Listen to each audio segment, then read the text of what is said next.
Magdalene Odundo, an accomplished contemporary ceramist, was born in Kenya but moved to England in 1971 to study art and ceramics. She has lived there ever since. Her story is a fascinating one in that she went to Nigeria to learn traditional coiling techniques from local women potters, which she then incorporated into her own working process. In this interview, Odundo talks about her intimate connection to working with clay and her meticulous technique of hand coiling large vessels. She speaks about firing them in a kiln one or more times, turning them a gorgeous orange or a lustrous black.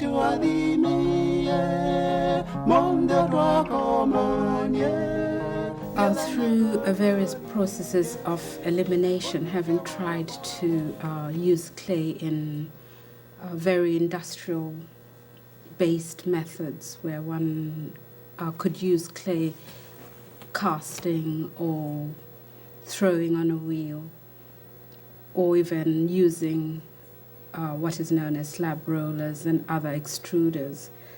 I found that hand building and using clay as soft as I use it gave me the greatest flexibility in being able to manipulate the clay and being able to feel the clay and being able to actually push the clay to the limits that I like to push it to.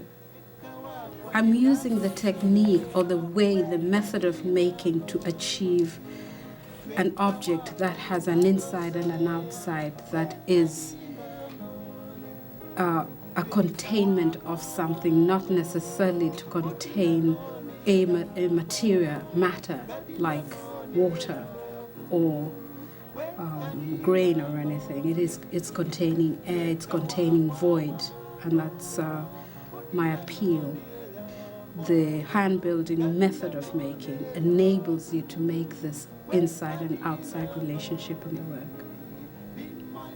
I think surfaces invite adornment, like people invite adornment, hence these wonderful headgears and wonderful clothing that we force ourselves into. And I think it is that mobility and movement in objects and people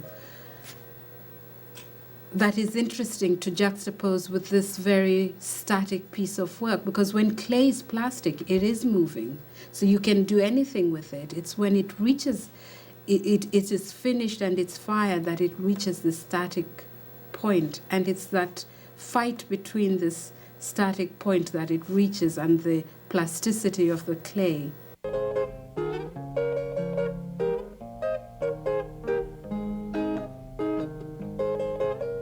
I think that the magicness, the alchemy is working right through the beginning of the work, because I start with an idea, or I start with an intention that I'm going to make a certain type of work, and I start with a wonderful intention that they're going to be a certain, I get to the middle of it and suddenly something happens and I think, oh, well, let it go the way it wants to go.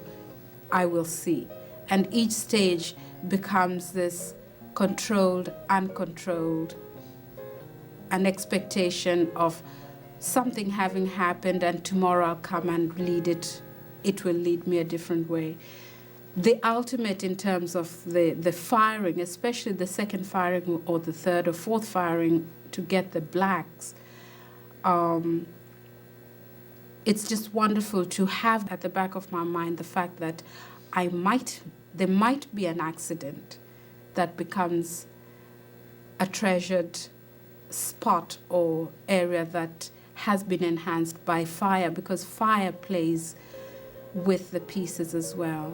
With ceramics, you cannot open the kiln. You have to leave the piece in there, and therefore the result of that is awaited more intensely.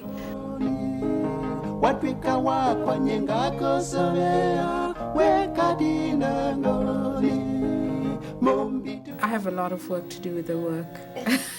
I'm still crawling. I haven't started walking and taking the next step.